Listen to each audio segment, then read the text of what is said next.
ça fait du bien quand même, hein, un peu de passion, un peu d'engouement, hein, dans ce monde de brut, en ces temps difficiles. Le foot est là comme ça, c'est pour ça que je dis que c'est vraiment un sport populaire, c'est pas que du business, mine de rien. Salut à tous, footeuses et foot de la même famille, c'est Thomas, fin du match entre Yablonec et le Stade Rennais. Un but à zéro, un but de Clément Grenier, énorme, ici, là.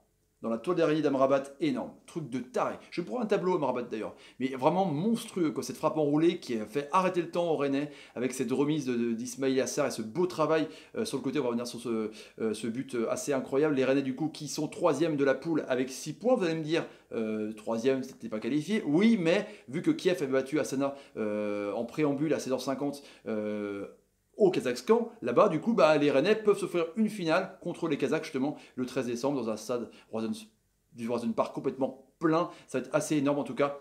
Les Bordelais, dans le même temps, à 19h, qui devaient gagner contre le Slavia Prague et le Zénith devait battre Copenhague, c'est fait aussi. Donc, ils vont aussi s'offrir une finale pour passer. C'est génial. On parlera de ça à la fin de la vidéo. Et les Marseillais qui ont pris une pile 4-0 avec 2 CSC, dont un très très beau. Enfin, je sais pas ce que vous préférez entre le but de Bounassar et de Gustavo. Mais c'est énorme. Les Marseillais, ils ont un point, donc ils sont éliminés déjà, hein. Ça, j'avais choisi ce match, évidemment, pour le live. En tout cas, on va revenir sur ce match-là où les Rennais ont souffert de ouf. Il y a eu, je crois, 3 tirs jusqu'à la 70e minute, donc 4 tirs, dont 2 cadrés, donc avec ce but de Grenier. Il y a eu je sais pas combien de tirs pour les Tchèques qui ont dominé tout du long. Pourtant, il y avait une défense à 5 avec donc Léa Siliki, Amari Traoré, Da Silva, Mecher.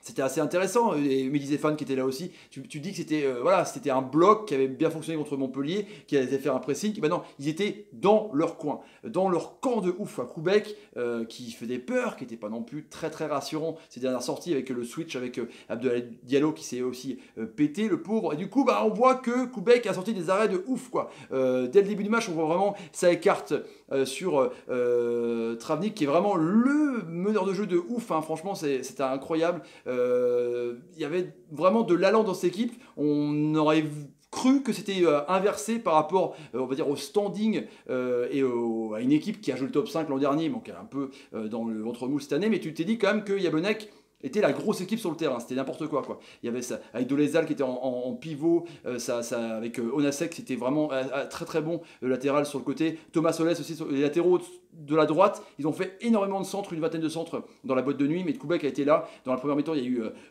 une barre. Dolezal était tout seul avec Biduska, tout seul dans ce genre de réparation, cafouillage avec Mecher da Silva qui dégage, et hop, frappe sur la barre, ça redescend dans les gants de Koubek. Après, il y a eu des corners d'affilée. Il y avait déjà 4 corners au bout de 10 minutes pour les Tchèques. Koubek a sorti aussi une balle énormissime sur une frappe de Dolezal, justement, qui était vraiment monstrueux en point de fixation. Et puis, les Rennais ne faisaient rien du tout. C'était assez incroyable. Les sorties de balles qu'il y avait, sur Clément Grenier qui était vraiment trop bas, qui était censé alimenter Ismail Assar, et bien Ismail Assar était tout seul. Il a fait un match ripou, le pauvre, parce qu'il allait en embarder tout seul entre 2-3 joueurs, entre Lishka et Orovchka, justement la défense qui était vraiment bien costaud. Le gardien Ruby n'a rien eu à faire du tout, à part cette frappe de Grenier. Première mi-temps vraiment pourri des Rennais qui ont vraiment subi. Koubek a fait des sorties des fois un peu chelou, mais en tout cas, bah, voilà, ils ont laissé passer l'orage. Tu t'es dit qu'en deuxième mi-temps, la Mouchi va gueuler. Et ben non. La Mouchi n'a pas gueulé parce que dès le début du match, dès la première action, ça part vers l'avant directement et il y a un corner directement et ça dégage les 2 points de Koubek à l'emporte-pièce, ça dégage de loin. Et puis dès qu'il y a des contres sur les Siliki qui était un peu plus latéral mais un peu milieu-off aussi dans ce système un peu chelou, Benjamin André était très bon. Au milieu de terrain, Johansson était vraiment très bas. Johansson était presque un défenseur central. C'était vraiment compliqué. C'était mais vraiment super bas. Et du coup, pour alimenter Ismail Assar ou même Bourigeaud, bah, du coup, ça part de trop bas. Donc, forcément, t'es pas lucide, t'es crevé, tu fais rien. Quand il y a eu une frappe cadrée de Léa Silki en première mi-temps. Et puis, deuxième mi-temps, du coup, il y a eu un petit pressing à la fin, comme des Rennais en première mi-temps. Et puis après, ça presse un petit peu, ça joue plus haut. Et tu dis que là, à l'image des équipes françaises, quand tu presses plus haut, et ben ça fonctionne, quoi. Et là ils ont pressé, point de poteau de corner à gauche, là près du drapeau, un petit relais entre Benjamin André avec donc Léa Siliki et Mehdi Zéphane. Ça arrive à centrer, ça redescend un petit peu sur la défense de Yablonec qui remet, ça retombe sur Ismail Assar qui fait un petit sombrero qui la remet à Grenier et là le temps s'arrête. Enroulé, il prépare son ballon. Bam, ça tombe dans la niche de Ruby, quoi.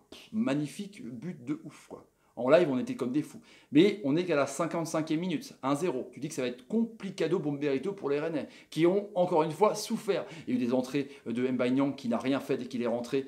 Franchement, il a pris un carton jaune, c'est tout ce qu'il a fait. Il n'a rien fait du match. Un contrôle, c'est tout ce qu'on a dit, c'est tout ce qu'il a fait. Franchement, c'est vraiment un échec. Heureusement qu'il est prêté sans doute d'achat. Je ne sais pas ce que vous en pensez, supporter Rennais, peut-être dans les commentaires. M'Baye c'est un échec. Il y a eu Ben Arfa qui est rentré, qui n'a pas fait grand chose non plus. Il a joué 15 minutes, mais bon, Ben Arfa en remplaçant, c'est pas non plus ça. C'est un diesel, donc il a besoin du 30 minutes pour se lancer.